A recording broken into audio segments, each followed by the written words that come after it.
गोविन्द गोकुलनन्दन गोविन्द गोविन्द गिरि गोविन्द श्री वेङ्कटेश गोविन्द. வணக்கம். எல்லா பாட்டும் சிறப்பாக பாடி சொன்னீங்க. புதிதாக வந்தவர்களுக்கு கொஞ்சம் சிரமமா இருக்கிற மாதிரி இருக்கும். ஏன்னா முதல் தடவை நீங்க அந்த பாட்டை வாசிச்சு பொருள் சொல்றதுனால அப்படி தெரியும். ஆனா ஒரு ஒரு 2 இது உரையாடல் போயிருச்சுன்னா உங்களுக்கே அதை வாசிக்கிற அந்த ஆர்வம் வந்து அந்த சுவாரஸ்யம் வந்துடும். அதை வாசிக்கிறது ஒரு பயிற்சியா எடுத்துக்கங்க.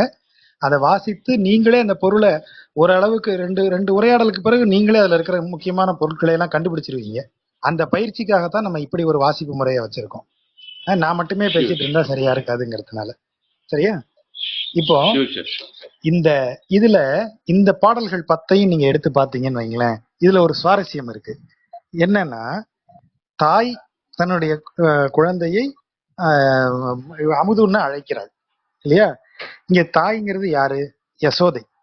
யசோதைங்கிறவ ஒரு தாய் அப்படின்னு நம்ம சொல்றோம். இது எதை குறிப்பாக எடுத்துக்கலாம்? மனிதர்கள்லயே தாய் தன்னுடைய குழந்தைக்கு கொடுக்கக்கூடிய அமுதுங்கிறது வந்து ஒரு தன்னலம் கருதாத செயல் அப்படின்னு நம்மளால் கருதப்படுகிறது. அதாவது தாய் வந்து தன்னுடைய உடலில் இருக்கிற ரத்தத்தையே பாலாக்கி தன்னுடைய குழந்தைக்கு கொடுக்கிறான். அந்த குழந்தை அதை உண்டு வளர்கிறது. அப்போ அதுக்குதான் வந்து அந்த தாய்ப்பால்ல வந்து நம்ம அமுதுங்கிற வார்த்தையால தமிழ்ல அதை மாறி மாறி சொல்றோம். தாயிடம் அமுதுண்ணுதல் அப்படின்னு சொல்றோம். அவ இட்லி செஞ்சு போடும்போது, தோசை செஞ்சு போடும்போது அமுது செய்யறா இல்ல. தாய் வந்து அமுதத்திற்கு நிகராக அவளது முலைப்பால் சொல்லப்படுகிறது நமக்கு. ஏனென்றால் அது வந்து தன் குழந்தைக்காகவே அவ தன் ரத்தத்தை வந்து அப்படி பாலாக்கி அந்த குழந்தைக்கு அவ கொடுக்கறான். ஆகவேதான் எந்த தாய்ப்பாலுக்குமே அமுதுங்கிற பொருள் நேரடியாகவே நம்ம சொல்ல முடியும். அப்ப இறைவனுக்கு வந்து நாம கொடுக்கறது இந்த தன்னலம் கருதாத நம்முடைய அன்பை நாம இறைவனுக்கு கொடுக்கிறோம். அப்ப இறைவனுக்கு நாம கொடுக்கக்கூடிய நமது அன்பு, இறைவனிடம் நாம செலுத்தக்கூடிய பக்தி, இறைவனுக்கு நாம கொடுக்கக்கூடிய அர்ப்பணிப்பு, இது அத்தனையுமே நாம இந்த தாய் தன் குழந்தைக்கு தரக்கூடிய அமுது அப்படின்னு நம்ம யோசிச்சோம்னா இந்த பாடல்களை பார்க்கும்போது அது வேற ஒரு பொருள் கொடுக்கும். அப்ப இறைவன் நம்ம வந்து தேடி வரணும். இறைவனை அழைச்சு, இந்த பாரு நான் மேல இவ்வளவு பிரியமா இருக்கேன், என் பிரியத்தை ஏத்துக்கோ, என்னால இதை உனக்கு கொடுக்க முடியும், என்னையவே நான் உனக்கு கொடுக்குறேன், என்னை நீ ஏத்துக்கோ அப்படின்னு சொல்றது. அப்போ ஒரு தாய் தன் குழந்தைக்கு கொடுக்கறதுக்கு எந்த நிலையிலும் அதற்கு ஒரு பணம் வாங்கிட்டு தான் நான் என் குழந்தைக்கு பால் கொடுப்பேன்னு எந்த தாயும் சொல்ல போறது இல்லை. இன்னும் சொல்ல போனா அது வந்து அவளுக்கு வேற எதுவும் அதற்கு ஈடா வைக்க மாட்டா. உனக்கு நான் கோடி ரூபா கொடுக்குறேன், நீ உன் குழந்தைக்கு பால் கொடுக்காதான்னு சொன்னா அதை தாய் ஒத்துக்க மாட்டா. அப்ப அந்த மாதிரி எந்த எதிர்பார்ப்பும் இல்லாமல் எல்லா விதமான நிபந்தனைகளும் அகற்றி முழுக்க நான் என் குழந்தைக்காகவே என்னுடைய ரத்தத்தையே பாலாக்கி தர அளவுக்கு வரேங்கிற மாதிரி ஒரு பக்தன் தன்னுடைய பக்தியை, தன்னுடைய இறைவன் மீது தன்னுடைய அன்பை கொடுக்கும் போது அதை ஏற்றுக்கொள்ளும்படி இறைவனை கேட்கறது தான் இந்த பாடல். இப்படி ஒரு அர்த்தத்தோட இந்த பாட்டை பார்த்தோம்னா நமக்கு தெரியும். முதல் பாடல் எப்படி சொல்றாரு? அரவு அணையாய். அரவுனா பாம்பு, அரவு அணை, அணை 3 சுழி அணை, நை அணைனா படுக்கை, பாம்பு படுக்கையில் இருப்பவனே. இந்த இடம் ஏன் அவரை அரவு அணையானேன்னு சொல்றாரு? நமக்கு ஏற்கனவே தெரியும் 5 விதமான தோற்றங்கள் அவனுக்கு உண்டு. அதாவது அவனுடைய இது வைணவத்தில் நம்ம சொல்றது. அதுல பரகோலம், பரவாசுதேவனாக அவன் இருக்கும்போது, பரம் அப்படிங்கிற இடத்துல இருக்கும்போது அவன் வந்து நித்திய விபூதியில இருக்கிறவன். அதாவது அவன் பரம் என்கிற வைகுந்தத்துல இருக்கக்கூடிய அவன் பரம்ங்கிற கோலத்துல அவனுக்கு இந்த பிறப்பு இறப்பு இந்த விளையாட்டு எதுவும் கிடையாது. அங்கு நித்தியமும் மகிழ்ச்சி, ஆனந்தம் தான் அங்க நிறைந்த இடம். அது அங்கிருந்து அவன் லீலா விபூதிங்கிற ஒரு காரியத்தை செய்ய வரான். லீலா விபூதினா என்ன? லீலை.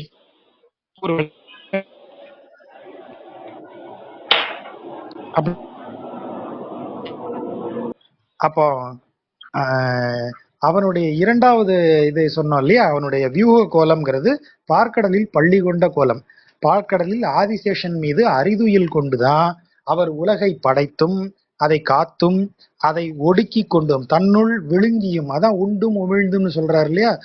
உண்டும் உமிழ்ந்தும்ங்கிறது இதுதான். உண்ணுதலாகி அந்த உலகத்தை அழித்து தன்னுள் ஒடுக்கி கொண்டு மீண்டும் அதை பிறப்பித்து இந்த வேலையை செய்யறது தான் வியூக கோலம். அவருடைய வியூகத்துல அவரை பார்க்கடலில் பள்ளி கொண்டவரா இருக்கார். அப்படி பார்க்கடலில் பள்ளி கொண்ட கோலத்தில் இருக்கக்கூடிய அவன் மீண்டும் பிறப்பெடுத்து வரணும். அது மூன்றாவதான விபவ கோலம். விபவம் அதாவது பரம், வியூகம், விபவம். விபவம்ங்கிறது அவதாரம். ராமர், கிருஷ்ணர் முதலிய அவதாரங்கள் எல்லாம் இருக்கு இல்லையா, நரசிம்மர், பரசுராமர், இந்த அவதாரங்கள் எல்லாமே விபவம். ஒரு காரணத்திற்காக, ஒரு குறிப்பிட்ட காரியத்தை செய்வதற்காக அப்படி ஒரு பிறப்பெடுத்து இறைவன் வரக்கூடியதுதான் விபவம் அப்படின்னு சொல்றது. நாலாவது அந்தர்யாமின்னு சொல்றது. அந்தர்யாமினா அனைத்திற்கும் உள்ளே உரைபவன் அவன். இறைவன் அனைத்திற்கு உள்ளும் உரையக்கூடிய கோலத்துல இருக்கிறான். அதனாலதான் ஹிரண்யனுக்கும் பிரகலாதனுக்கும் வாதம் வரும்போது ஹிரண்யன் என்ன சொல்றான், அனைத்துமே அணுக்களால் ஆனது. வைசேஷிகம் பேசுறான் அவன். வைசேஷிகம், சாங்கியம், நியாயம், இது எல்லாமே நிரீஸ்வரம், அதாவது இறைவனை மறுத்து இது எல்லாமே ஒரு டிசைன் தான் அப்படின்னு உலகத்தை பேசக்கூடியது. நமக்கு மீமாம்சம் வரும்போதுதான் நமக்கு கடவுள்ங்கிற கான்செப்டே உள்ள, தேவர்கள்ங்கிற கான்செப்டே உள்ள வருது. இந்த மூணும் பேசும்போது நிரீஸ்வரம், இறைவன் கிடையாது, அது ஒரு டிசைன் தான் அப்படின்னு பேசும். இப்ப சாங்கியம் சொல்றது முக்குணங்களும் சமநிலையில் இருக்கும்போது உலகம் ஒண்ணு இருந்துச்சுப்பா, திடீர்னு அந்த முக்குணங்களும் சமநிலை குலைந்து விட்டது. அப்படி குலைந்ததனால் உருவானதுதான் இந்த உலகு. அப்ப இந்த உலகில் இருக்கிற பேதங்கள் எல்லாமே அந்த நிலைகுலைவினால் ஏற்பட்டது. சரி, ஏதோ மாறிக்கிட்டே இருக்கே, அது வேற ஒண்ணும் இல்ல. நிலைகுலைந்து போன மூன்றுமே திரும்ப தன்னை என்ன பண்ண ட்ரை பண்ணிட்டு இருக்கு, சமநிலைக்கு நம்ம வந்துருவோம்னு முக்குணங்கள் சத்வம், ரஜஸ், தமஸ் மூணுமே தன்னைய மீண்டும் சமநிலைக்கு கொண்டு வருவதற்கான முயற்சியில ஈடுபட்டு இருக்கு. அதுதான் இந்த உலகத்தில் ஏற்படக்கூடிய மாற்றம் அப்படின்னு சாங்கியம் ஒரு தேரி வைக்குது. அதுக்கப்புறம் இவங்க என்ன கேட்பாங்க, அத்வைதிகள் சரி, அது எப்படி திடீர்னு சமநிலை குலைந்தது, இப்ப எப்படி அது திரும்ப சமநிலை நோக்கி போகுது, இதை செய்பவன் யாருன்னு யோசிச்சீங்களா, இப்படி இப்படி பேசுவாங்க. இதுதான் தத்துவங்களுக்குள்ள இருக்கக்கூடிய மோதல்னு வச்சுப்போம். நமக்கு இங்க அவ்வளவு தத்துவ விவாதத்துக்குள்ள போகல. நாம இங்க வைணவத்துக்குள்ள வந்துட்டோம்னா, வைணவத்துல அவன் என்ன சொல்றான், வைசேஷிகம் அதாவது அணுக்கொள்கை பேசுறான். எல்லா ஐட்டமும் பூமியில பாக்குற அத்தனை மேட்டர் எல்லாமே அணுக்களால் ஆனது. இதுல எங்க இருந்து ஆண்டவன் வரான் அப்படின்னு கேட்கும்போது, அணுவிற்கும் உள்ளே உறைந்திருப்பான் அவன் அப்படின்னு பிரகலாதன் பதில் சொல்றான். அதுதான் அந்த அந்தர்யாமித்துவம்னு சொல்றது. அவன் அத்தனைக்கும் அந்தர்யாமி, அனைத்திற்கும் உள்ள இருக்கக்கூடியவன். அனைத்தையும் கடந்து உள்ள போனா அதுக்குள்ள இருக்கக்கூடியவன், அனைத்திற்கும் உள்ளுரை பொருளாக இருக்கக்கூடியவன் இறைவன். அப்ப அதனாலதான் அவன் கேட்கறான், சரி அப்படின்னா இந்த தூணை நான் தான் கட்டினேன். அதனாலதான் அந்த பாட்டு வருது இல்லையா, அளந்திட்டு இட்ட தூணை அப்படின்னு வருது. நான் தான் அந்த தூணை கட்டினேன். நான் கட்டின தூணுக்குள்ள அவன் இருப்பானா? அவன் எல்லாத்துக்குள்ள இருப்பான். இந்த தூணுக்குள்ள இருப்பானா? அவன் தூணிலும் இருப்பான், துரும்பிலும் இருப்பான். அதான் அந்தர்யாமி. அந்த தத்துவம் தான் நாலாவது அவனுடைய நிலை. ஐந்தாவது இருக்கக்கூடியது அர்ச்சாரூபம். அர்ச்சம், அந்தர்யாமி, விபவம், வியூகம், பரம். இதுதான் 5 நிலைகள் வைணவத்துல பெருமாளுக்கு. அப்ப இந்த அர்ச்சாரூபம்ங்கிறது தான் நாம கோயில்ல வச்சு அர்ச்சிக்கக்கூடிய ரூபம். நம்முடைய புலன்களுக்காக இறைவனுக்கு ஒரு தோற்றம் கொடுத்து வச்சிருக்கோம். கைகளில் 4 கரங்களுடையவனாக, சங்கும் சக்கரமும் ஏந்தியவனாக, கையில் சார்ங்கம் என்னும் வில்லை ஏந்தியவனாக, நந்தகம் என்னும் வாளை கொண்டவனாக, இந்த கோலத்தில் இவ்வளவு அழகுடன் இப்படியெல்லாம் கௌஸ்துவம் என்னும் மணியை அணிந்து கொண்டு, அப்படி எல்லா விதமான ரூபம் அவனுக்கு கொடுக்குறோம் இல்லையா, வடிவம். இது அர்ச்சாரூபம். அது அர்ச்சைங்கிறது நம்முடைய பார்வைக்கு, நம்முடைய புலனுக்காக அவனுக்கு கொடுக்கப்பட்ட வடிவம். ஆனா அவன் அந்தர்யாமியாவும் இருப்பான், விபவனாகவும் விபவ கோலத்திலையும் வருவான், இப்ப அவதாரமாகவும் வருவான். அவனே வியூகமாக பார்க்கடலில் இருப்பான். அவன் தான் அனைத்திற்கும் மூலமாக என்றும் காலமே இல்லாத காலாதீதமான பரகோலத்திலும் அவன் அமர்ந்திருப்பான். இப்படிதான் அந்த 5 நிலைகள். இப்போ இந்த இடத்துல அரவு அணையாய்ன்னு சொன்னா அது எந்த கோலத்தை குறிக்குது? 2வதுல இருக்கிறது. அதாவது பார்க்கடலில் பள்ளி கொண்டிருக்கான். இப்ப அவன் என்ன செய்ய போறான்? உலகத்தை உருவாக்கி அதை மாற்றி அதை ஒடுக்கி இந்த விளையாட்டுகளை விளையாடிட்டு இருக்க போறான். அதுக்குதான் அவன் பார்க்கடல்ல கொண்டிருக்கான். அப்ப இப்ப உருவாக்கி அவன் வரப்போறான். ஆகவேதான் இரவு உண்ணாது உறங்கி நீ போய் அப்படின்னு ஒரு வார்த்தையை போடுறது. அதாவது நீ அந்த அரிதுயில் கோலத்துல இருக்க, அந்த மாயாவை தூக்காதான் அரிதுயில்னு சொல்றது. அந்த துயிலிலிருந்து அவன் கலைந்து அப்படி எழும்போதுதான் அவன் உலகத்தை பறைக்க ஆரம்பிக்கிறான். ஆகவே நீ இதுவரை அதைத்தான் இந்த இடத்துல இப்ப பாருங்க, அம்மம் உன்ன துயிலழாயே, எழுந்து நீ துயிலெழுந்து உலகை படைத்து திரும்ப நீ உண்ண போற. ஆகவே நீ துயிலெழு. இரவும் உண்ணாது உறங்கி நீ போய் நீ நெடுங்காலமாக அந்த துயிலில் ஆழ்ந்திருக்கிறாய். இன்று உச்சி கொண்டதாலோ இதோ நேரம் வந்து விட்டது. வரவும் காணேன், நீ இன்னும் வர காணல. அதாவது என்கிட்ட என்ன கேட்கல, எனக்கு பசிக்குதேன்னு நீ சொல்லல. வயிறு அசைந்தாய். வயிறு அசைந்தாய்னா பசியில வயிறு ஒட்டி போய் மூச்சு விடும் போதெல்லாம் பெருசா அசையுது. வயிறு ஃபுல்லா இருந்தா கும்முன்னு இப்படி இருக்கும். இப்போ வயிறு காலியா ஒட்டி போயிருக்கு, அதனால வயிறு ரொம்ப அசைதான் மூச்சு விடும் போதெல்லாம். எனக்கோ நெஞ்சில் பால் நிறைய சேர்ந்து விட்டது. வனமுலைகள் சோர்ந்து பாய. சோர்ந்துன்னா இந்த இடத்துல சேர்ந்துங்கிற பொருள். அதை பாடலுக்கு அந்த இதுக்காக சோர்ந்துன்னு போடுறாங்க. வனமுலைகள் சேர்ந்து பாய, அதுதான் அதுக்கு பொருள். என் மார்பில் இருக்கக்கூடிய பால்கள் 2 மார்பில் இருந்தும் பால் பொழிய, அதை திருவுடைய உன்னுடைய வாய் மடுத்து, செல்வம் பொருந்திய அழகு பொருந்திய உன்னுடைய வாயால் அந்த அந்த என் மார்பிலிருந்து பாலை நீ திளைத்து உதைத்து பருகிடாயே. திளைத்துதைத்து அப்படிதான் போட்டிருப்பாங்க சேர்த்து வாசிக்கும் போது. திளைத்துதைத்து பருகிடாயே. அதை அப்படி உருவும் அந்த அந்த அதை அருந்துற மகிழ்ச்சியில காலை அப்படி ஆட்டி அப்படி 2 உதைச்சி நம்மளை அப்படி பருகணுமா அந்த குழந்தை, அப்படி சொல்லக்கூடியது. அடுத்த பாட்டு வரும்போது நமக்கு ஏற்கனவே நம்ம பலமுறை அதை பேசியிருக்கிறோம். அதாவது இந்த இடத்துல நெய், வெண்ணெய், அப்புறம் இந்த மாதிரி எல்லாமே உள்ள கறந்து வைத்தல். அதாவது கறந்துனா ஒழித்து. நாம நம்மால் உருவாக்கப்பட்ட அனைத்தையுமே நாம் செய்தோம் அப்படின்னு எதையெல்லாம் நினைக்கிறோமோ அது எல்லாத்தையுமே நம்மால் ஆனது, நாம் சேர்த்த செல்வம், நாம் சேர்த்த புகழ், நாம் ஒழித்து வைத்திருக்கிற நம்மை பற்றிய மோசமான விஷயங்கள், இப்படி அனைத்தையுமே நம்ம என்ன செய்யறோம், அப்படி உள்ளுக்குள்ள ஒழிச்சு கொண்டு போய் ஒரு இடத்துல பத்திரமா வச்சிருக்கோம். ஏன்னா அது நான்கிறது உருவாக்குனது இல்லையா, அது நம்ம மனதுக்குள்ள ஆழத்துக்குள்ள இருக்கும். ஆனா இந்த பையன் வந்துட்டான்னா அவன் ஏற்கனவே சொல்லியிருக்கோம் இல்லையா, அவன் வெண்ணெயோ நெய்யோ தயிரோ எதுனாலும் அவன் சும்மா தின்னுட்டு போக மாட்டான், ஆற விழுங்கி அப்படிதான் சொல்றாங்க. அப்படின்னு என்ன அர்த்தம், மொத்தத்தையும் காலி பண்ணிடுவான். சட்டி தயிரும் அப்படிதானே அதுல சொல்றாங்க, தடா வெண்ணையும் உன் பட்டிக்கன்றே, அப்படிதானே பாட்டு பார்த்திருக்கோம். கொஞ்சமா எல்லாம் திங்கிறது இல்லை, சட்டி நிறைய தயிர் இருந்தாலும் தின்னுடுறான். பட்டிக்கன்று மாதிரி துள்ளிட்டு போய் ஒரு தடா நிறைய வெண்ணெய் இருந்தாலும் தின்னுடுறான். எவ்வளவு இருந்தாலும் தின்னுருவான், மொத்தமா காலி பண்ணிடுவான், எம்டி ஆக்கிட்டு போயிடுவான். அதைத்தான் இந்த அம்மா சொல்லுது. இறைவனை அடைஞ்சிட்டா, இவ பிள்ளைய அடைஞ்சிட்டா. எம்பிரான் நீ பிறந்த பின்னை, என் தலைவனாக என்னை நீ எனக்கு பிறந்தப்புறம் வைத்த நெய்யும் காய்ந்த பாலும் வடிதயிரும் நறுவெண்ணையும் இத்தனையும் பெற்றறியேன். இதெல்லாம் என்கிட்ட இப்ப இல்லை. நான் அப்படிங்கிற உணர்வு எதையெல்லாம் உருவாக்கியதோ அது எதுவும் இப்ப என்கிட்ட இல்லை. ஏன்னா என் தலைவனாகிய நீ எனக்கு குழந்தையாக சேர்ந்துட்ட. எத்தனையும் செய்ய பெற்றாய், நீ என்ன வேணாலும் செய்யலாம், நீ என்னை எப்படி வேணாலும் பண்ணலாம். ஏன்னா நான் இன்னைக்கு எம்டியா இருக்கேன், எனக்கு நான்கிற ஒரு எண்ணம் எனக்கு இல்லை. நீ என்ன வேணாலும் செய்யலாம், நான் எதுவுமே அங்க பண்ண மாட்டேன். அதான் ஏதும் செய்யேன். இனி நான் இருந்தா தானே, நான் ஏதும் யார் செய்வா, நான் தானே செய்யணும், அப்படிதானே அர்த்தம். இப்ப நான் உங்கள்ட்ட கேட்கிறேன், இதை நீங்க செய்வீங்களா அப்படின்னா நீங்க என்ன பதில் சொல்லுவீங்க? நான் செய்வேன் தான் சொல்லுவீங்க. நான் தான் செய்யறது, காரியங்கள் எதையும் செய்யறதாங்கன்னா நான் அப்படிதானே சொல்ல வேண்டியிருக்கு. நான் செய்கிறேன் அப்படின்னு சொல்ல வேண்டியிருக்கு. இங்க என்ன அர்த்தம், இத்தனையும் பெற்றறியேன் எம்பிரான் நீ பிறந்த பின்னை, நீ பிறந்ததுக்கு அப்புறம் என்கிட்ட எதுவுமே இல்லை, நீ என்ன வேணாலும் செய்யலாம். ஏதும் நான்கிற வார்த்தை எவ்வளவு அழகா கட் பண்ணி விட்டாச்சு பாருங்க இங்க இருந்து. ஏதும் செய்யேன், நான்கிறது ஒண்ணு இருந்தாதான் நான் ஏதாவது செய்ய முடியும், நான் தான் ஏதாவது செய்யும். நான் இல்லாம நீ ஆக்கிட்ட. ஏதும் செய்யேன், என்னால ஒண்ணும் செய்ய முடியாது. நீ எதுக்கு இன்னும் முகத்தை தூக்கி வச்சுக்கிற, கதம் படாதே, இதுக்கு மேல நீ இப்படி முகத்தை சுழிக்காத, அப்படி மூஞ்சியை திருப்பிக்காத.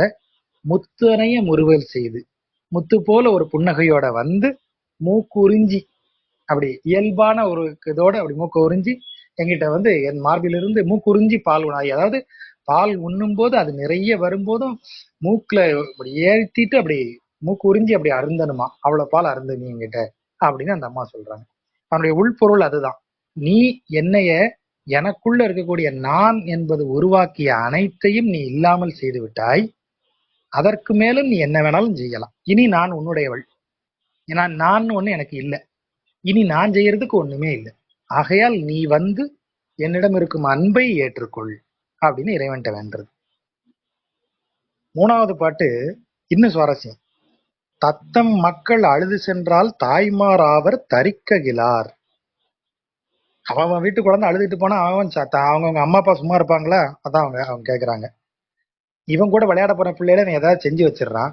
எல்லாம் அழுதுகிட்டே அவங்கவுங்க வீட்டுக்கு போகுது. போனா அவங்க அம்மா சும்மா இருப்பாங்களா? தத்தம் மக்கள் அழுது சென்றால் தாய்மாராவர் தரிக்ககிலார். அவங்க எப்படி பொறுமையோட இருப்பாங்க? தரித்திருத்தல் அப்படின்னா பொறுமையுடன் இருத்தல், ஏற்றுக்கொண்டு இருத்தல் அப்படின்னு அர்த்தம். அவன் விரதம் தரித்திருக்கிறான் அப்படின்னு சொன்னா என்ன அர்த்தம்? விரதத்தை ஏற்றுக்கொண்டு பொறுமையுடன் அதை கடைபிடிக்கிறான்னு அர்த்தம். தரிக்ககிலார் அப்படின்னா பொறுமையாக இருக்க மாட்டார்கள், ஏற்றுக்கொள்ள மாட்டார்கள். எதை ஏற்றுக்கொள்ள மாட்டார்கள்? தத்தம் மக்கள் அழுது செல்வதை தாய்மார்கள் ஏற்றுக்கொள்ள மாட்டார்கள். என் பையன் இப்படி என்னமோ பண்ணி வச்சிருக்கான் பாரு உன் பையன் அப்படின்னு வந்து கம்ப்ளைண்ட் பண்ணுவாங்க. என்ன அதுதான் அடுத்த வரி. வந்து நின்மேல் பூசல் செய்ய. இங்க பாரு உன் பையன் என் பையனை கிள்ளிட்டான், உன் பையன் என் பையன் மேல மண்ணள்ளி போட்டிருக்கான் இப்படின்னு வந்து இவள்கிட்ட வம்பு வைக்கிறாங்க, யசோதைட்ட. அடுத்த வரிய பாருங்க. வாழவல்ல வாசுதேவா. வாழ வல்ல வாசுதேவா, அதாவது நல்ல வாழ்க்கையை தரவல்ல வாசுதேவனே. இந்த இடத்துல வாழங்கிறது நித்தியமான ஒன்று. இதுக்கு வேற ஒரு மறைபொருளா எப்படி பார்க்கலாம்னா, தத்தம் மக்கள் அழுது சென்றால் தாய்மாராவர் தரிக்ககிலார். இந்த தாய்மார்ங்கிறது யாரு? நான் என்கிற உணர்வை தாயா வச்சுக்கோங்க. இந்த மக்கள்மார் யாரு? இந்த புலன்கள். இந்த மனதிற்குள்ள இருக்கக்கூடிய நான் புலன்கள் வழியாகத்தான் இயங்க முடியும் இல்லையா? இப்போ ஒருத்தன் வந்து கோமா நிலையில போய் படுத்துட்டான்னு வைங்க, அவங்கிட்ட அகந்தைங்கிறத நீங்க எப்படி கண்டுபிடிப்பீங்க? அவன் அகந்தையோட இருக்கிறான், நான்கிற உணர்வோட இருக்காங்கிறத எப்படி நீங்க கண்டுபிடிப்பீங்க? அப்போ ஒருவன் நான்கிற உணர்வோட செயல்படுவது அவன் புலன்கள் வழியாகத்தான். அப்ப இந்த புலன்கள் எல்லாம் அவன்கிட்ட போய் நீங்க இந்த புலன் அதனுடைய வேலையை காட்டிச்சுன்னா, அவன் புலன் தலையில இவ்வளவு மண்ணள்ளி போட்டு மண்டையில நங்குன்னு 2 கொட்டு வச்சு திருப்பி அனுப்புவான். இறைவன்கிட்ட போய் நம்ம விளையாடி பார்த்திருப்போம் ஏதோ ஒரு இடத்துல, அவன் கூப்பிட்டு மண்டையில் நொங்குன்னு ஒரு கொட்டு வச்சு அனுப்பியிருப்பான். அழுதுகிட்டே நம்ம நம்முடைய நான் கிட்ட திரும்பி வருவோம். நான் எவ்வளவு நல்லா ட்ரெஸ் பண்ணிட்டு போனேன், என்னைய பார்த்து ஒருத்தர் கூட நல்லா இருக்குன்னு சொல்லல, என்னை யாருமே வான்னு சொல்லல, என்னை யாருமே பண்ணல. இப்படியெல்லாம் நம்ம யாருகிட்ட வந்து குமஞ்சிக்கிறோம்? நமக்குள்ளேயே தான். அந்த நமக்குள்ள இருக்கிற நான் கிட்ட இதெல்லாம் சொல்றோம். அந்த நான் தான் தாய்மார், அதனுடைய பிள்ளைகள் தான் இந்த இந்திரியங்கள் செய்யற சேட்டையெல்லாம்.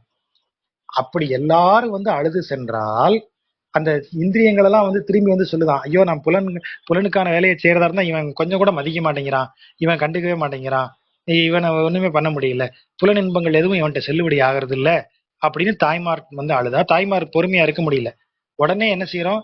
வந்து நின்மேல் பூசல் செய்ய கம்ப்ளைண்ட் பண்றோம். எப்படி கம்ப்ளைண்ட் பண்றோம் யோசிச்சு பாருங்க. ஆண்டவன்ட்ட நம்ம சொல்லும் போது எப்படி சொல்லுவோம்?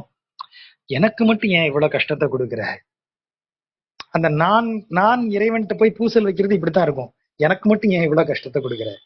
எல்லாரும் நல்லா இருக்காங்க, நான் மட்டும் ஏன் இப்படி இருக்கேன் பாரு. எனக்கு வந்து அன்னைக்கு நான் வந்து கோயிலுக்கு எவ்வளவு நாள் தொடர்ந்து வரேன், எவ்வளவு விரதம் இருக்கேன், அவன் விரதமே இல்லை, அவன் நல்லா இருக்காரு, அவனுக்கு ப்ரமோஷன் கிடைச்சிருக்கே, அவன் உன்னையெல்லாம் கோயிலுக்கே வந்தது இல்லையே, நான் பாரு திருப்பதிக்கு 11 தடவை வந்தேனே, 5 தடவை மலை ஏறினேனே, எனக்கு மட்டும் ஏன்? இதுதான் வந்து பூசல் வைக்கிறது. இந்த நான் வந்து இறைவன்கிட்ட போய் பூசல் வைக்கிறது இப்படிதான் வைக்கும்.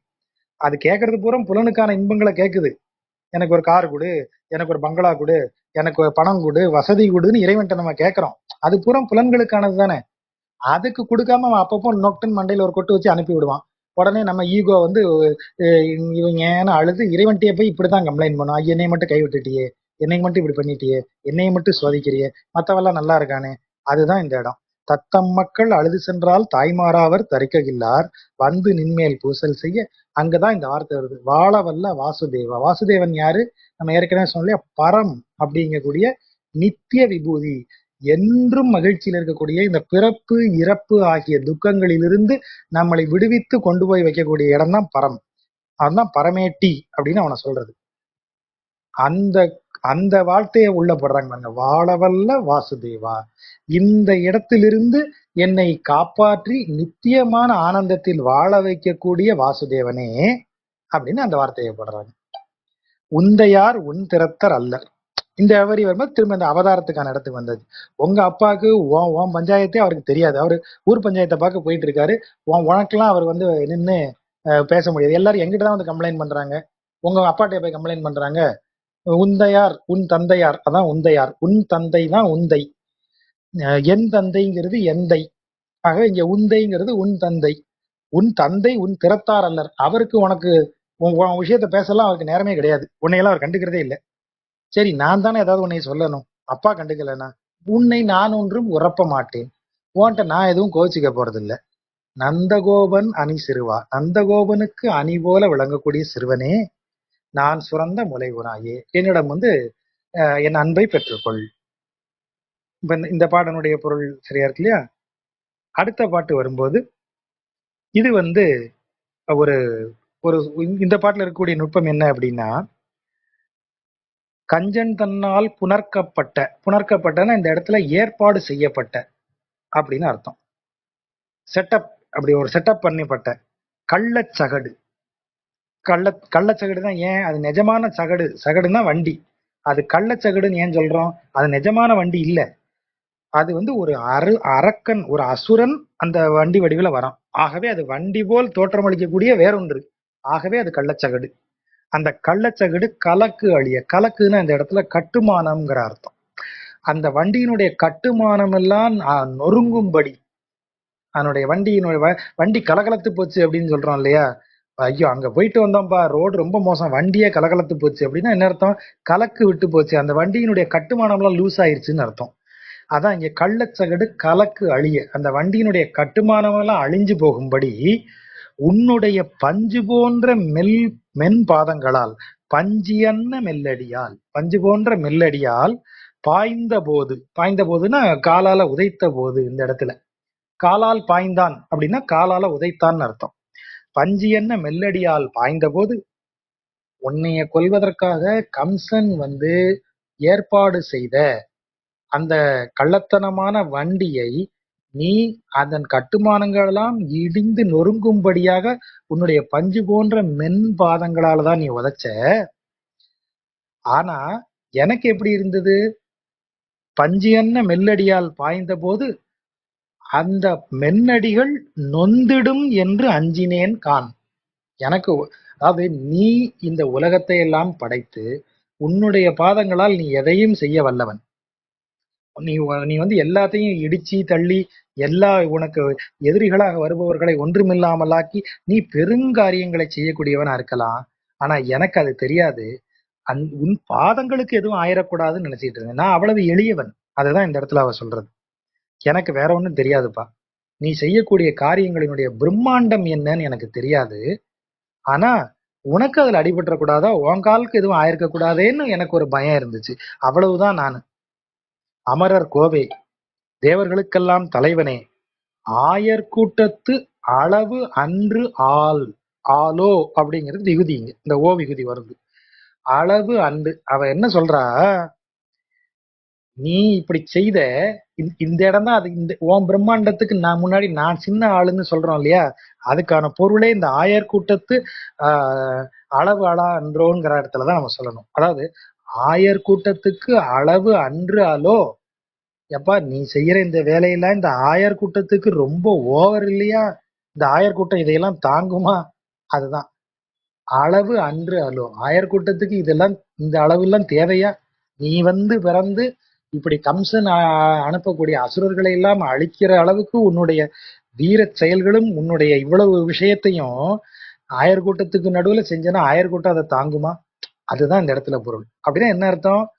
உன்னுடைய பிரம்மாண்டத்தை உணர வல்லவர்கள் அல்லர் நாங்கள் எளிமையானவர்கள்.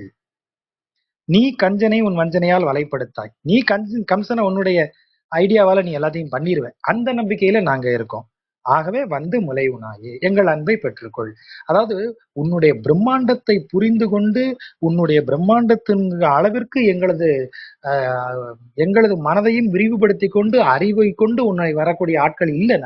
எங்களுக்கு அது அதிகம்தான். அதை எங்களால புரிஞ்சிக்க முடியாது. ஆனா உன் பாதம் எங்களுக்கு தெரியும், அவ்வளவுதான்.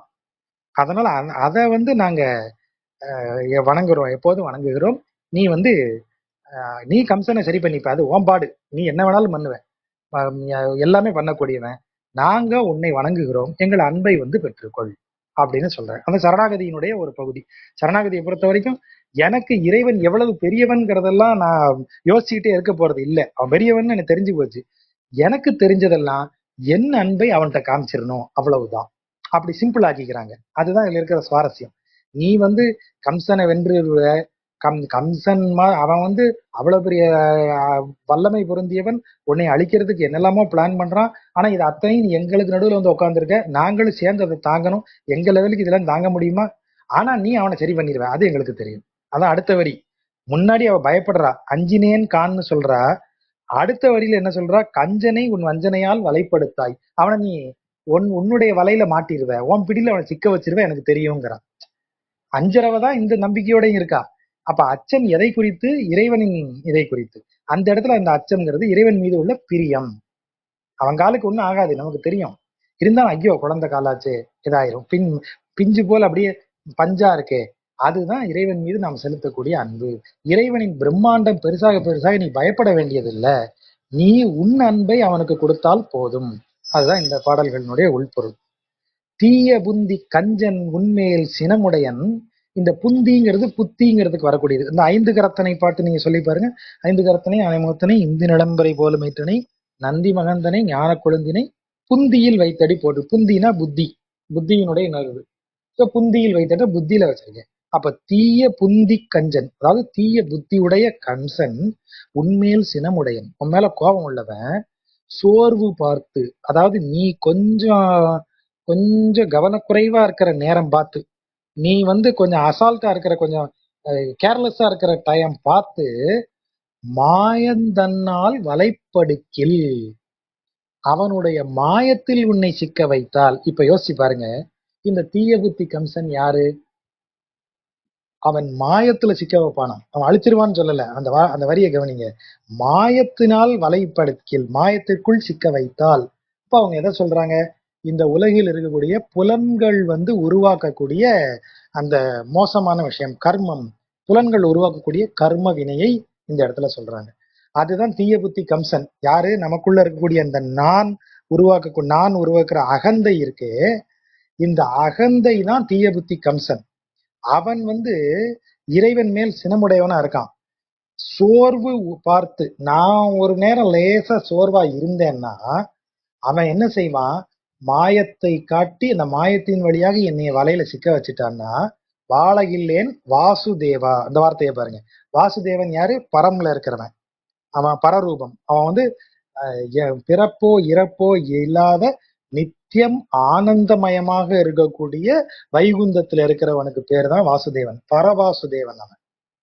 அப்ப அந்த பரவாசுதேவனை ஏன் இந்த இடத்துல கூப்பிடுறாங்க? மாயந்தன்னால் வலைப்படுக்கில் வாழகில்லேன் வாசுதேவா. என்னைய இந்த மாயம் எங்க செயல்படும்?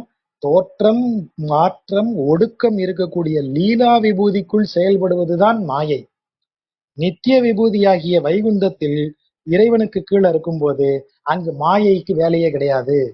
ஆகவே என்னை இப்ப இந்த பூமியில பிறக்க வச்சிருக்க, இங்க இருக்கக்கூடிய கம்சன் எனக்கூடிய நான், கம்சன் எனக்கூடிய அகந்தை எனக்கு நேரம் பார்த்து என்னைய பிடிச்சி என்னைய மாயத்துல சிக்க வச்சிருச்சுன்னா நான் வாழ்ந்து பிரயோஜனமே இல்லை. ஏன்னா நான் உன்னைய சேர முடியாது. மாயையில சிக்கினேன்னா பழையபடி என்ன ஆயிட்டே இருப்பேன். என் வாழ்க்கைங்கிறதே ஒரு சைக்கிள் மாதிரி பிறந்து செத்து பிறந்து செத்து பிறந்து செத்து ஓடிக்கிட்டே இருக்கும். ஆகவே அதனாலதான் வாசுதேவாங்கிற வார்த்தையை போடுறாங்க. வாசுதேவா, நான் சொல்றேன், தாயார் சொல் கருமம் கண்டாய். இந்த இடத்துல அம்மா சொன்னா கேளு. கருமம் கண்டாய்னா அதையே உன்னது வேலையா வச்சுக்கோ, அம்மா சொல்றபடி செய். அதான் சொல்றான். இந்த இடத்துல தாயார் சொல் கருமம் கண்டாய்னா என் வார்த்தையை தயவு செஞ்சு காதுல வாங்கிக்கோ, என் வார்த்தையை அப்படியே கேளு. சாற்றி சொன்னேன், உறுதியிட்டு சொல்றேன், போக வேண்டாம், என்னை விட்டுட்டு போயிடாது, என்னை உன்னோடைய அழைச்சிட்டு போ. என்னை நீ விட்டுட்டு போனேன்னா நான் என்ன ஆவேன்? மாயந்தன்னால் வலைப்படுவேன். ஆயர்பாடிக்கு அணிவிளக்கே. இந்த ஆயர்பாடிக்கே இந்த மனிதர்கள், அந்த ஆயர்பாடினா என்ன? ஆயர்கள்னா யாரு? நாம எல்லாரும் தான் ஆயர்பாடி மக்கள். நம்ம அத்தனை பேருக்கும் ஒரு அணி விளக்கு அவன். இந்த இடத்துல விளக்குங்கிற வார்த்தையை போடுறாரு பாருங்க. அணி விளக்கு. அணி விளக்குனா ஒளி தரக்கூடிய விளக்கு. அவன் தான் ஒளி. மேல என்ன சொல்றாரு? மாயந்தன்னால் வலைப்படுக்கில்னு சொல்லிட்டு கீழே என்ன சொல்லிடுறாரு? ஆயர்பாடிக்கு அணி விளக்கே. மாய இருள் நம்மை சூழும் போது நாம சோர்வடைந்து ஒரு நொடி இறைவனை மறந்து அப்படி புலன்கள் பக்கம் திரும்பினோம்னா அதுதான் நாம சோர்வு பார்த்து. அந்த சோர்வு பார்த்து கம்சன் நம்முடைய அகந்தை நம்மளை மாயத்திற்குள்ள தள்ளி விட்டுருச்சுன்னா, அந்த இருளில் நாம் இருக்கும்போது நமக்கு அணி விளக்கு, நமக்கு வெளிச்சம் போல இருக்கக்கூடியவன் யாரு? இந்த வாசுதேவன். நீ அமர்ந்து வந்து என் முலை உணாயே, நீ வந்து என்னுடன் அமர்ந்திருந்து என் மடியில் அமர்ந்து எனது அன்பை ஏற்றுக்கொள். நீ வா, உனக்காக நான் காத்திருக்கேன், என் அன்போடு நான் காத்திருக்கிறேன், வந்து என் அன்பை ஏற்றுக்கொள். மின்னணைய நுண்ணிடையார் விரிகுழல் மேல் நுழைந்த வண்டு இன் இசைக்கும் வில்லிபுத்தூர் இனிது அமர்ந்தாய். ஸ்ரீவில்லிபுத்தூர் பெருமை. திடீர்னு இவருக்கு இந்த பாட்டு எழுதும் போதே அப்படி நிமிர்ந்து பார்த்து அவங்க ஊரை பார்த்த உடனே ஒரு பெருமை வந்திருக்கு. ஒரு வரி எழுதியிருக்காரு அவங்க ஊரை பத்தி. அவங்க ஊர் எப்படியா, அவங்க ஊர்ல இருக்கிற பெண்களுக்கெல்லாம் மின்னல் போன்ற நுண்ணிய இடையாம். அப்ப உள்ள ஸ்ரீவில்லிபுத்தூரை சொல்றாரு. அங்க இருக்கிற பெண்களுடைய விரிந்த கூந்தல் இருக்கே, அந்த விரிந்த கூந்தல அவங்க குழல் முடிஞ்சிருக்கிறாங்க. அதாவது இப்படி கொண்டை போல சுத்தி வச்சிருக்கிறாங்க, இப்படி பின்னல் போல பின்னி இருக்கிறாங்க. அதான் குழல். கூந்தல் குழல் ரெண்டுக்கும் இருக்கிற டிஃபரன்ஸ் தான். குழல்னா இப்படி முடிந்த கூந்தலை தான் குழல்னு சொல்றது. விரி குழல் இப்படி விரிச்சு வச்சு கூந்தல் அப்படின்னு என்ன அர்த்தம்? இப்படி விரிஞ்சு முடிஞ்சு இருக்கிறாங்க. அப்பதான் அதுல பூ வைக்க முடியும். அப்படி பூ வச்சா அந்த குழல்ல நுழைந்த வண்டு வந்து அதுல அப்படி போய் அது பூ மாதிரி இருக்கு, அதுல போய் தேன் எடுத்து அப்படி இன்னிசை பாடுதான். அப்படிப்பட்ட பெண்கள் நிறைந்த திருவில்லிபுத்தூர்ல வந்து அமர்ந்திருக்கானா, இனிது அமர்ந்திருக்கான். யாரு? எம்பிரான். அவனை பார்த்தவங்க, அப்படி அமர்ந்திருக்கான் இல்லையா அவன், அவனை பார்த்தவங்க உன்னை கண்டார். அந்த கண்டவர்கள் யாரு? அவங்கதான் அந்த பெண்கள். உன்னை கண்டார், அமர்ந்தாய் உன்னை கண்டார், அமர்ந்தவனே உன்னை பார்த்தவர்கள். யார் பார்த்தா அவனை? மின்னணைய நுண்ணிடையார் விரிகுழல் மேல் நுழைந்த வண்டு இன்னிசைக்கும் வில்லிபுத்தூர்காரர்கள் பார்த்திருக்காங்க. வில்லிபுத்தூர்ல இருக்கிற பெண்கள் இவனை பாக்குறாங்க. பார்த்த உடனே என்ன நினைக்கிறாங்க? என்ன நோன்பு நோற்றாள்களோ இவனை பெற்ற வயிறு உடையாள். இவனை பெற்ற தாயார் என்ன நோன்பு, என்ன விரதம் இருந்தாலோ, என்ன தவம் செய்தாலோ, இவனை பெற்ற தாயார் இவ்வளவு அழகா இருக்கானே அப்படிங்கிற வார்த்தையை எனக்கு வாங்கி கொடுத்த ஹிருஷிகேசா, ரிஷிகேசா என்னும் வார்த்தை எய்துவித்த அந்த அதாவது அந்த எய்துவித்துனா எனக்கு அது கிடைக்கும்படியாக செய்த அப்படிங்கிற பொருள். என்னை அந்த நிலைக்கு உயர்த்திய, அதான் எய்துவித்த. ஏற்றி விட்டங்கிற பொருள் அது. எய்துவித்த. இப்ப நீங்க அந்த வார்த்தையை எனக்கு கொடுத்தன்னு சொல்லலாம், என்ற வார்த்தையை பெற்று கொடுத்தன்னு சொல்லலாம். அதானே சொல்லணும். தாயாருக்கு நல்ல பெயரை வாங்கி கொடுன்னு தானே இப்பவும் சொல்றோம். எப்பா பெத்தவங்களுக்கு நல்ல பெயரை வாங்கி கொடுன்னு தானே சொல்றோம். வாங்கி கொடுன்னா என்ன அர்த்தம்? நீ தான் கொடுக்கணும் பெயரை. ஆனா இங்க என்ன போடுறாரு பாருங்க, எய்து வித்த. அதை அந்த வார்த்தைக்கு என்னை தூக்கி விட்ட, அந்த வார்த்தைக்கு என்னை ஏற்றி விட்டேங்கிறாரு. நீ இறைவன். நான் நார்மலா மானிட குழந்தையா இருந்தா தாயாருக்கும் தகப்பனுக்கும் பெருமையை கொண்டு வந்து அவன் கொடுப்பான். ஆனா இங்க என்ன அர்த்தம்? நீ மானிட குழந்தையா, நீ இறைவன். நீயா பார்த்து எங்க ரெண்டு பேருக்கும் பேரண்ட் யசோதையாகிய எனக்கு தாய்ங்கிற ஒரு இடத்தை கொடுத்து என்னை பெருமையில ஏத்தி விட்டுருக்க. அதனாலதான் இந்த வார்த்தையை போடுறாரு, எய்து வித்த. அந்த வார்த்தை நீங்க வேற எங்கனாலும் பாருங்களேன், அது கிடையாது. அதுதான் ரொம்ப துல்லியமா இவங்க தமிழ்ல இருக்கிற சிறப்பு. அதுதான் இவனை பெற்ற வயிறு உடையாள் என்னும் வார்த்தை எய்து வித்த. அந்த வார்த்தை, அப்படி ஒரு வார்த்தையை எனக்கு எனக்கு ஏற்றமாக கொடுத்த, என்னை ஏற்றி விட்ட, அந்த அந்த பெயருக்கு அந்த பட்டத்திற்கு என்னை ஏற்றி விட்ட. அப்படி ஏற்றி விட்டதுனால எனக்கு என்ன ஆயிடுச்சு? என்னுடைய புலன்களும் மனமும் மகிழ்ச்சியில நிறைந்து தழும்புது. அப்படிப்பட்ட நிறைந்து தழும்பக்கூடிய மகிழ்ச்சியை தரக்கூடியவனாகிய கிருஷிகேசா அந்த பேரை போடுறார். எல்லாரும் சொல்றாங்களே, உன்னை பாக்குற எல்லாரும் இவனை பெத்தவ என்ன புண்ணியம் செஞ்சாலோன்னு சொல்றாங்களே, அப்படிப்பட்ட ஒரு பெயர் எனக்கு கிடைக்கும்படியாக என்னை உயர்த்தி வைத்தாயே எனக்கு ஹிருஷிகேசா அப்படின்னு அவனை சொல்றான். நீ வந்து முலைவனாயே, எனக்கு இவ்வளவு சிறப்புகள் செய்தவனே, உனக்கு நான் ஏதாவது செய்யணுமே, என் அன்பை வந்து வாங்கிக்கோ. அதாவது நான் என் முலை உனாயேங்கிறது என் அன்பை நீ பெற்றுக்கொள்கிறது. என் அன்பு உனக்கு ஒரு பொருட்டு இல்லதான், ஏன்னா நீ எனக்கு இதெல்லாம் செஞ்சுட்ட. அவன் அவன் எவ்வளவு செஞ்சிருக்கான். பாக்குறவங்க எல்லாரும் அழகழகான பெண்கள் எல்லாம் பாக்குறாங்க. பார்த்தவங்க எல்லாரும் ஆகா இப்படிப்பட்ட ஒருத்தனை பெத்தவ என்ன புண்ணியம் செஞ்சிருக்கணுமோன்னு சொல்லிட்டு போறாங்களே, அந்த வார்த்தையை எனக்கு வாங்கி கொடுத்து என்னை அப்படி ஒரு உயரத்துக்கு கொண்டு போய் வச்சியே, அதுக்கு பதிலுக்கு நான் என்ன செஞ்சிட முடியும்? என் அன்பை தான் கொடுக்க முடியும். பந்து முலை உனாயே, அந்த அன்பை வந்து வாங்கிட்டு போயேன். இருமலை போல் எதிர்ந்த மல்லர் இருவர் அங்கம் எரி செய்தாய். சாரி, அதுக்கு முந்தின பாட்டு ஒண்ணு பாருங்க. பெண்டிர் வாழ்வார் நின் ஒப்பாரை பெரிதும் என்னும் ஆசையாலே கண்டவர்கள் போக்கு ஒழிந்தார். ரெண்டு கண்டவர்களும் அந்த பெண்டிரும் வேற இல்லை. இது எப்படி பொருள் எடுக்கணும்? உன்னை கண்ட பெண்டிர்கள் போக்கு ஒழிந்தார், அப்படி எடுக்கணும். அதாவது என்ன அர்த்தம்? பெண்டிர் வாழ்வார் அப்படின்னா பெண்டிர் என வாழ்வார், பெண்களாக வாழக்கூடியவர்கள் அப்படின்னு பொருள். பெண்களாக வாழக்கூடியவர்கள் உன்னை பார்த்ததும், பெண்டிர் வாழ்வார் கண்டவர்கள் இல்லையா? அதாவது பெண்ணென வாழக்கூடியவர்கள் உன்னை கண்டதும் போக்கு ஒழிந்தார். போக்குன்னா என்ன? போறது. போக்கு ஒழிந்தார்னா போகாம நிக்கிறது. பெண் என்று வாழ்பவர்கள் உன்னை கண்டவுடன் கண்டுட்டு போகணும்ல, போகல, அப்படியே நிக்கிறாங்க. போக்கு ஒழிந்தார், போகவே இல்லை, நிக்கிறாங்க. ஏன் அப்படி நிக்கிறாங்கன்னா, நின் ஒப்பாரை பெரிதும் என்னும் ஆசையாலே, உன்னை போல ஒரு பிள்ளைய பெத்துறணுங்கிற ஆசையில உன்னைய பார்த்த உடனே அப்படி வச்சகன்னு வாங்காம அப்படியே நிக்கிறாங்க. பெண்ணா பிறந்தவங்க எல்லாம், பெண்ணா பிறந்த அத்தனை பேருக்கும் இப்படி ஒரு பிள்ளைய பெத்துறணும்னு ஆசையா இவனை பார்த்த உடனே அப்படி நின்னுடுறாங்களாம். அடுத்த வரிய பாருங்க. கண்ணினையால் கலக்க நோக்கி, கலக்கனா ஏற்கனவே பார்த்தோம்ல, கட்டுமானம்னு ஒரு கலக்குங்கிறதுக்கு கட்டுமானம்ங்கிற பொருள் இருக்கா, அதே இங்க போடுங்க. இங்க இடத்துல ஒரு குழந்தையினுடைய கட்டுமானம் எது? அந்த குழந்தையினுடைய உடல், உடல் பாகங்கள். அதான் அந்த முதல்லயே காப்பு போடுறாரா, அடி முதல் முடிவரை காப்பிட்டு தானே முதல் பாட்டை ஆரம்பிக்கிறாரு திருவாய்மொழியில. அப்ப இந்த குழந்தை என்ன செய்யறாங்க? கண் இணையால் அப்படின்னா இரு கண்களாலும், கண் இணையால் அதாவது கவனம் வேற எங்கேயும் போகல, அதான் கண் இணையால். ஒன்றரை கண்ணா வச்சுக்கிட்டு அரைக்கண்ணுல வேற ஒரு விஷயத்தையும் ஒன்றரை கண்ணுல எந்த விஷயமும் கிடையாது. இரு கண்களாலும் அதாவது முழு கவனத்துடனும் அந்த குழந்தைய அப்படியே பாக்குறாங்க, கலக்க நோக்கி அப்படியே கண்ணாலேயே அப்படியே அள்ளி பருகிற மாதிரி பாக்குறாங்க. யாரு? வண்டு உலாம் பூங்குழலினார். பூக்கள் மொய்க்கக்கூடிய, வண்டுகள் மொய்க்கக்கூடிய பூவை அணிந்த பெண்கள் எல்லாம் உன் வாயமுதம் உண்ண வேண்டி, நீ சிரிச்சுக்கிட்டே இப்படி எச்சி வடிச்சிட்டு உட்காந்துருக்கிற, அதை முத்தம் கொடுக்கிற பேர் வழின்னு அதை சுவைச்சு பாக்குறதுக்காக உன்னைய கொஞ்சணும்னு எங்க வீட்டுக்கு கொண்டு போய் நாங்க கொஞ்சறோம். இப்பதான் அந்த பழக்கம் இல்லை. முன்னாடி குழந்தைகள்லாம் அவங்கவுங்க வீட்டுக்கு எடுத்துட்டு போய் கொஞ்சுவாங்க. ஒரு வீட்டுல குழந்தை இருந்ததுன்னா அதை இன்னொரு வீட்டுக்கு கொண்டு போய் கொஞ்சறது ரொம்ப இயல்பா இருந்தது ஒரு 20 வருடங்களுக்கு முன்பு வரைக்கும் கூட. இப்போ அப்படிலாம் இல்லை. குழந்தை எங்கேயும் வெளியே கொடுக்கவே மாட்டேங்கிறாங்க, தொடவே விட மாட்டேங்கிறாங்க. இன்னொரு இதெல்லாம் இந்த இப்போ கூட ஒரு குழந்தை அவன் அவ்வளவு அழகா இருப்பான். இந்த பாடல் ஒவ்வொரு தடையும் சொல்லும் போது அவன் தான் ஞாபகம் வருவான். என் பையன் மாதிரியே, என் பையன் சின்ன வயசுல இருந்த மாதிரியே இருப்பான். அவ்வளவு அழகு. அவன் பேரே திருமலை நம்பி, அந்த குழந்தை பேரே திருமலை நம்பி.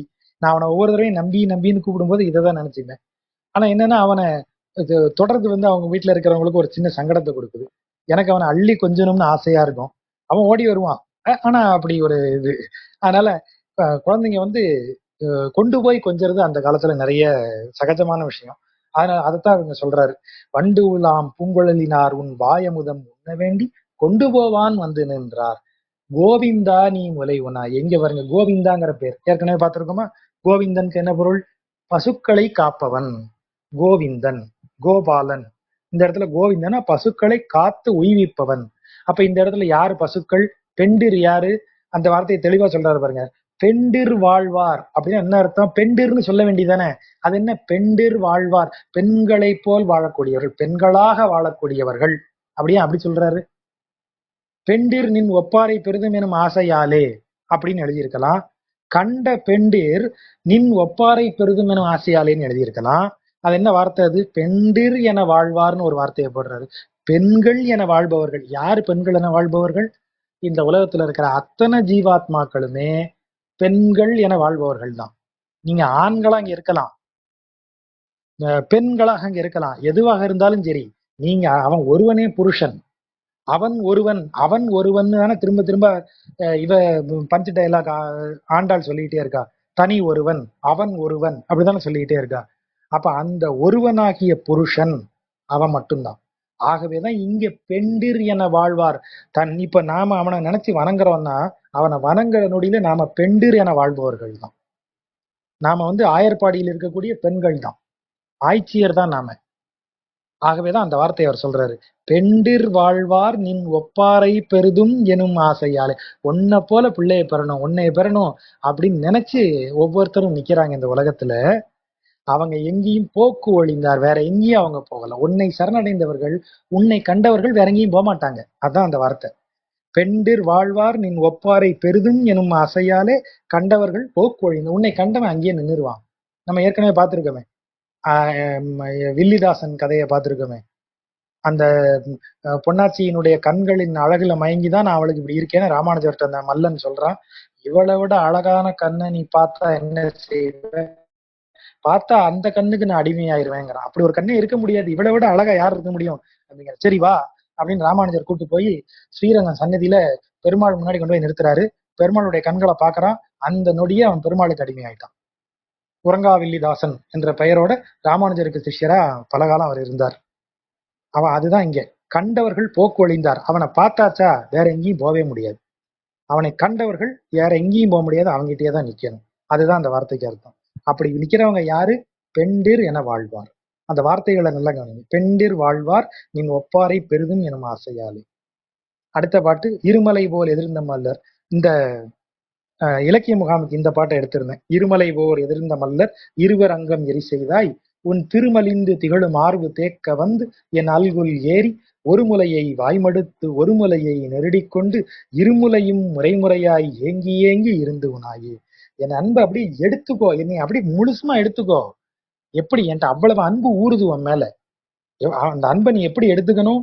ஒரு முலையை வாய்மடுத்து ஒரு முலையை நெருடிக்கொண்டு இருமுலையும் மாறி மாறி முறைமுறையை மாறி மாறி மூச்சு வாங்க அப்படி ஏங்கி ஏங்கி அருந்தனுமா. அவ்வளவு அன்பு நான் வச்சிருக்கேன் உன் மேல.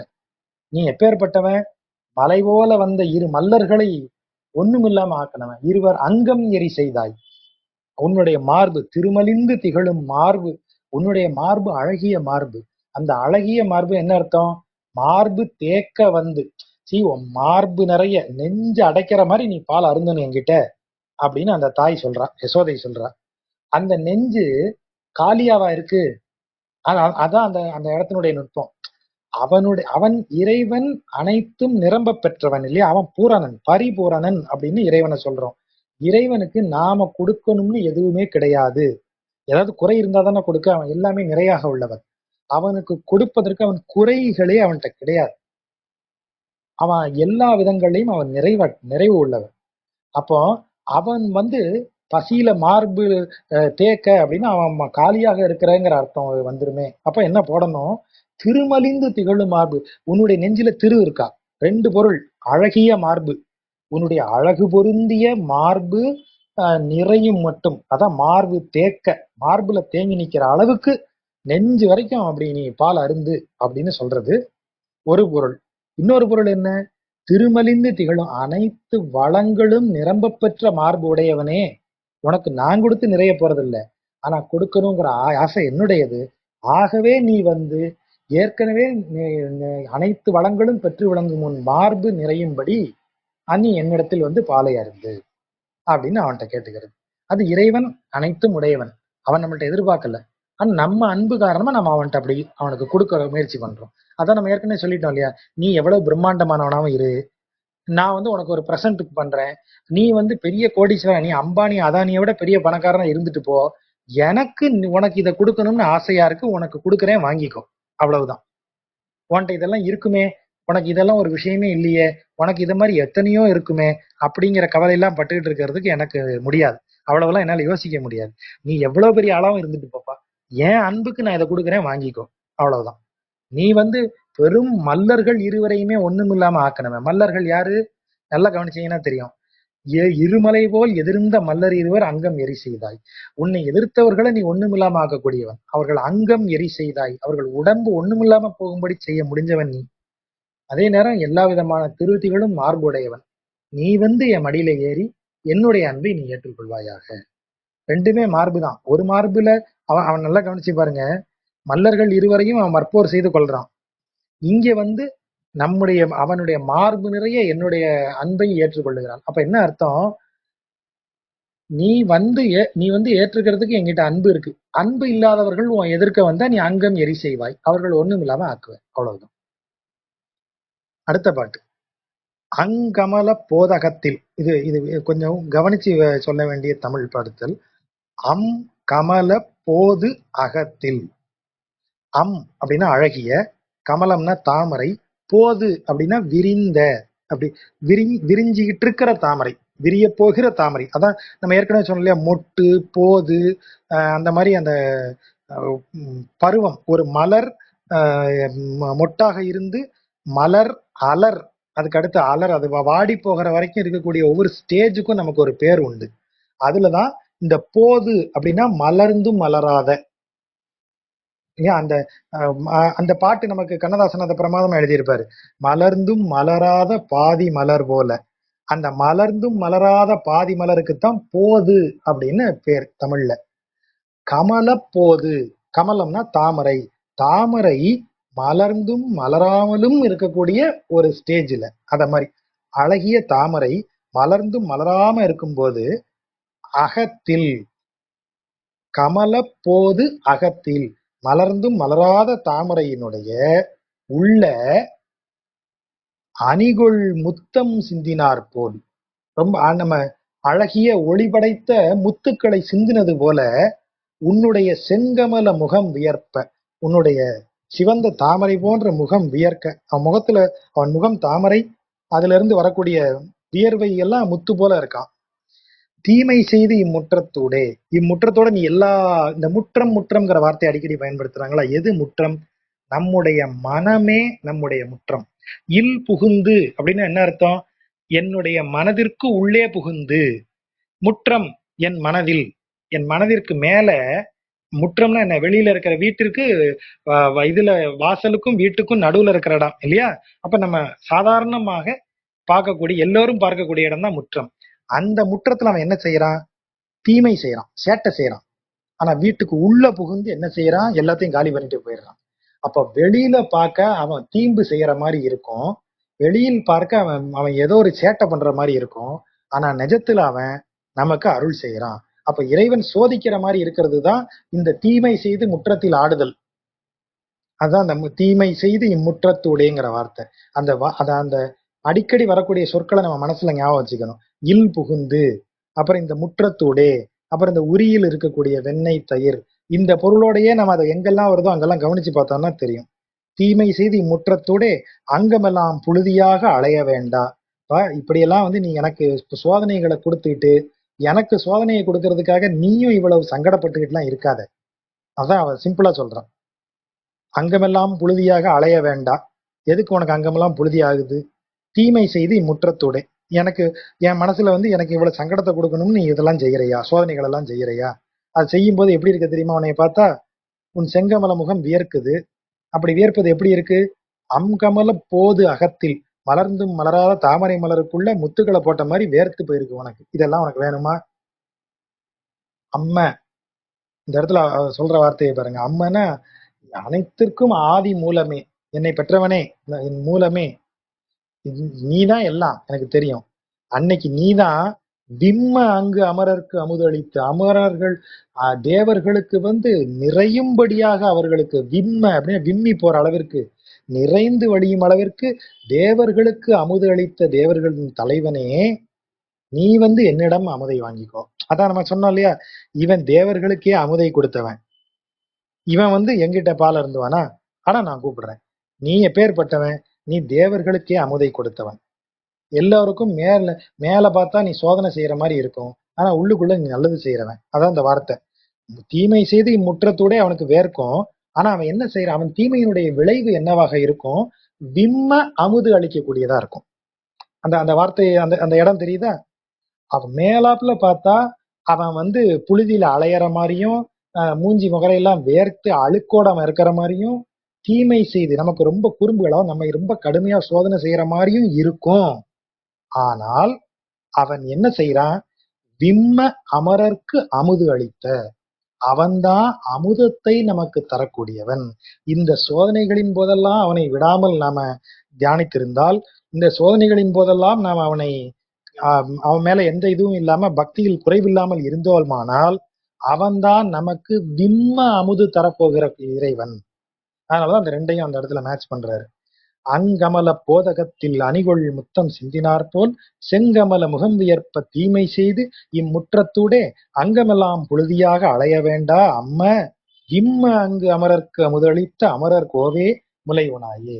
இப்ப அந்த பாட்டை வாசி பாருங்க. அவன் அவன் அவன் புழுதியில விளையாடி நமக்கு தொல்லை தரக்கூடிய ஒரு குழந்தையாவன் அப்படி தெரியும். ஆனா அவன் தான் நமக்கு அமுதை அளிக்கக்கூடிய இறைவன். ஓட ஓட கிண்கிணிகள் ஒலிக்கும் ஓசை பாணியாலே பாடி பாடி வருகின்றாயை பத்மநாபன் என்று இருந்தேன், ஆடி ஆடி அசைந்து அசைந்திட்டு அதனுக்கு ஏற்ற கூத்தை ஆடி ஓடி ஓடி போய்விடாதே உத்தமா நீ முலை உனாயே. இறைவனை வென்ற இடம் இருக்கே, இறைவன் ஆட்டம் காட்டிட்டு விளையாட்டு காட்டிட்டு மேல உள்ள பாட்டுல அவன் சோதனைகள் செய்யறான். ஆனா அவன் அமுதை தருவான். ஆனா அவன் சோதனைகள் செய்யும் போதும் அவனை விடாம நம்ம பிடிச்சுக்கணும்னு நினைக்கும் போது அவன் அப்படி லைட்டா ஆட்டம் காட்டுவான். கண்ணுல பட்டும் படாமலும் இருப்பான். நமக்கு தெரியற மாதிரி இருப்பான், தெரியாத மாதிரி இருப்பான். அப்படி ஒரு விளையாட்டு காட்டக்கூடியவன் அவன். அப்படிப்பட்ட ஒரு கேம் ஆடுவான் அவன். அப்படி ஒரு சுவாரஸ்யம் அவனுக்கு. அப்படி அலக்கழிச்சு வேடிக்கை பார்க்கறதுல அவனுக்கு ஒரு சுவாரஸ்யம். அதனாலதான் நீங்க பாருங்களேன், எல்லா கதைகள்லையும் இறைவன் தோன்றுவார். ஏன் உன்னைய பார்க்கத்தானே அவன் தவம் இருக்கான். ஒரு முனிவர் முன்னாடி தோன்றுவார். தோன்றவொடனே என்ன சொல்லுவாரு, நீ என்னை அங்க மதுரை பக்கத்துல ஒரு வனம் இருக்கு, அங்க வந்து என்னைய நீ தரிசனம் பண்ணிக்க. இப்ப இங்க வந்து எதுக்கு அதை சொல்ற, இங்கேயே அப்படியே தரிசனத்தை கொடுத்தல, இப்படியே கன்யூ பண்ண வேண்டியதானே. அதெல்லாம் இல்ல, அங்க வந்து உடனே இவர் இங்க இருந்து கிளம்பி அங்க போவார் அந்த முனிவர். இது இந்த இந்த கேம் ஆடுறதுல இறைவனுக்கு ஒரு ஆனந்தம் இருக்கு. அதாவது இறைவன் வந்து உங்களுக்கு அப்படி ஒரு குறிப்பால் ஒலியால் உணர்த்தி கொண்டே இருப்பான். நல்ல கவனிங்க, அசரீரி வாக்கு சொல்லும் முனிவருக்கு. அவர் ஒரு முறை நதிக்கரையில் ஒரு மலரை பார்த்தார். அந்த மலரை கையில் எடுத்தும் போது, இந்த மலரோடு நீ செண்பகவனத்திற்கு சென்று அங்கிருக்கும் இறைவனை வணங்குவாயாகன்னு ஒரு குரல் ஒலிக்கும். உடனே இந்த முனிவர் அங்க போவாரு. இப்படித்தானே தலபுராணங்கள்லாம் இருக்கு. இங்க அதே தான் இருக்கு பாருங்க. ஒலிக்கும் ஓசை பாணியாலே, முதல்ல அவன் குரல் தான் வந்து நமக்கு கேட்கும். இறைவனது குரல் நம்ம அகத்துல ஒலிக்கும். அந்த குரலை வந்து நம்ம கவனிச்சு பார்த்து, இதுதான் அந்த ஜென் ககுவானின் 10 காளைகள் பாட்டு முன்னாடி நான் அனுப்பியிருந்தேன். அதுல முதல்ல பாத்தீங்கன்னா அந்த அந்த புல்லாங்குழல் ஓசையைத்தான் நான் கேட்டேன் அப்படின்னு வரும். அதை திரும்ப படிச்சு பாருங்க, தெரியும் இது சொல்றது. ஓசை வருது முதல்ல, இந்த ஓசையத்தான் நம்ம கேட்கிறோம். அந்த ஓசை வந்த உடனே அதை கவனிச்சு பார்த்தா அது இறைவனது பாடல்னு நமக்கு தெரியும். ரைட்டா? இப்ப முதல்ல இதை கவனிங்க. ஓட ஓட கிண்கிணிகள் ஒலிக்கும் ஓசை பாணியாலே. இப்ப ஓசை தான் கேக்குது, அவனுடைய கிண்கிணி ஓசைன்னு கேக்குது. அடுத்த வரியில பாருங்க, பாடி பாடி வருகின்றாயை. இப்ப நீயே பாடுற. அப்ப இப்ப யாருடைய குரல் எனக்கு தெரிஞ்சு போச்சு, நீதான் பாடுற. முதல்ல அது ஓசை, முந்தின வரியில அது ஓசை, உன்னுடைய கிண்கிணி ஓசை, அது உன்னிடமிருந்து வருகிற ஓசைன்னு எனக்கு தெரியுது. அடுத்த வரியில அது உன் குரல், உன்னுடைய அழைப்பு, உன்னுடைய குரல்ங்கிறது எனக்கு தெரிஞ்சு போச்சு. நீ பத்மநாபன் என்று இருந்தேன். பத்மநாபன்னா யாரு? நாபியில் ஒரு தாமரையை உருவாக்கி அதுல பிறப்பை உருவாக்கக்கூடியவன், பிரம்மனை உருவாக்குறவன். அதான் பத்மநாபன். நாபி அப்படின்னா தொப்புள், பத்மம் தாமரை, பத்ம நாபி தாமரை மலர்ந்திருக்கக்கூடிய தொப்புளை உடையவன். நம்ம ஏற்கனவே பார்த்தோமா இவ பாட்டுல, கோதை பாட்டுல, அழகர் அழகர்னு அவளை புகழ்ந்து தள்ளுனாலே, குழல் அழகர், வாய் அழகர், கொப்பூளில் எழுகமல பூவழகர் அப்படின்லாம் பாடினால, இந்த அதான் அந்த கொப்பூலில் எழுகமல பூ அழகர் தான் இந்த பத்மநாபன். அந்த பத்மநாபன் தான் நீ, அனைத்தையும் படைக்கிற ஆதி இறை நீதான் அப்படின்னு எனக்கு தெரிஞ்சது. ஏன்னா அது உன்னுடைய குரல், நீதான் பாடி பாடி வர்ற. அதுக்கப்புறம் நீ என்ன செய்யற, ஒரு ஆட்டம் காட்டுற. ஆடி ஆடி அசைந்து அசைந்துட்டு எனக்கு ஆட்டம் காட்டிட்டு லைட்டா உன் வேலையை காட்டுற பத்தியா, அதனோக்கு ஏற்ற கூத்தை ஆடி, அதுக்கு ஏத்த மாதிரி ஒரு கூத்தை ஆடிட்டு ஓடி ஓடி போய் விடாதே, தயவு செஞ்சு ஓடி போயிடாத. இதெல்லாம் செஞ்சுட்டு நீ இப்படி எனக்கு கண்ணாமூச்சி ஆடுவேன் என் கூட, அதை செஞ்சிடாத. நீ உத்தமன். அவனுக்கு ஒரு ஒரு ஒரு வேலை கொடுத்து, நீ இப்பெல்லாம் செய்ய மாட்ட, நீ நல்லவன், உத்தமன், வந்து முளைவன என் அன்பை ஏற்றுக்கொள். நீ வந்து என் அன்பை ஏற்றுக்கொள். உத்தமனே, சிறந்தவனே, நீ வந்து என்னுடைய அன்பை ஏற்றுக்கொள். அடுத்து கடைசி பாட்டு வழக்கம் போல, வாரணிந்த கொங்கை ஆய்ச்சி மாதவா. அவனுடைய வாரணிந்த அப்படின்னா அந்த அழகிய ஆடைகளை அணிந்த மார்பங்களை, கச்சு அணிந்த மார்பை உடைய ஆய்ச்சியாகிய யசோதையினுடைய தவ பயனாக வந்தவனே, உண்பாய் என்று சொன்ன சொல்ல எல்லாம், இந்த அவ உண்பாய் என்று சொன்ன சொல்லை எல்லாம் நீரணிந்த குவளை வாசம் நிகழ. அதாவது குவளைனா குவளை மலர், அல்லி மலர், தாமரை மலர், அது மாதிரி குவளை மலர். அது அந்த குவளை மலரினுடைய வாசம் நிகழன, எப்போதும் திகழ. அப்படின்னா என்ன அர்த்தம்னா, நீர்வளம் குறையாம இருக்கும் அந்த ஊர்ல. அதுதான் அந்த வார்த்தைக்கு பொருள். நீரணிந்த குவளை வாசம். இப்போ நீர் இல்லைன்னா குவளை மலருமா? மலராது. அப்ப நீரணிந்த குவளைனா நீரில் மலர்ந்திருக்கக்கூடிய குவளை, நீர் வந்து குவளையை அணிந்திருக்கிறதுங்கிறாரு.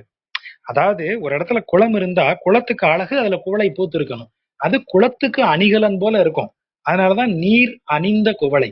நீர் வந்து நீரினுடைய அணி, அது நீரினுடைய ட்ரெஸ், நீர் ஆபரணம் போல் குவளை மலர்களை அணிந்திருக்கிறது.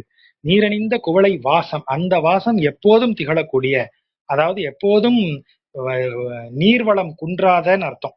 திருவில்லிபுத்தூரில் பாரணிந்த தொல்புகழான், இந்த பாருக்கே அணிகலன் போல உடைய பழம்புகழை உடைய, பழம்புல ரொம்ப காலமா புகழுடையவன். அப்பேற்பட்ட பட்டர்பிரான் பாடலை பாட வல்லவர்கள் சீரணிந்த செங்கன்மால் மேல் சென்ற சிந்தை பெறுவர்தாமே. சீரணிந்த செங்கன்மால், அவன் எப்போதும் சீருடையவன். நம்ம சொன்னோம் இல்லையா, அவன் எப்போதுமே பரிபூரணன். சீர் அப்படின்னா இங்க பூரணம், அதாவது சீர்னா திருத்தமான, நிறைந்தன்னு அர்த்தம். எந்த குறையும் இல்லாத. சீராக அப்படின்னா என்ன அர்த்தம்? எந்த தடையும் இல்லாத, எந்த குறையும் இல்லாத. அவன் சீரணிந்த செங்கன்மால் அப்படின்னா என்ன அர்த்தம்? அவன் எந்த குறையும் இல்லாதவன். இறைவன் எந்த குறையும் இல்லாதவன், அவனிடத்தில் மனதை செலுத்த முடியும் அப்படின்னு சொல்றாங்க. இது என்னுடைய வாசிப்பு. நண்பர்களுக்கு நன்றி. வேற எதுவும் சொல்லணும்னா சொல்லுங்க. கொஞ்சம் அதிகமாவே டைம் எடுத்துட்டேன்னு தோணுது. இல்ல கரெக்டா தான், நேரப்படி தான் போகுது. ஏன் இதுல ஓகே, விஜய் சொல்லுங்க, அது அடுத்தது. நன்றி ஜாஜா, ரொம்ப அருமையா இருந்துச்சு எப்போதும் போலவே.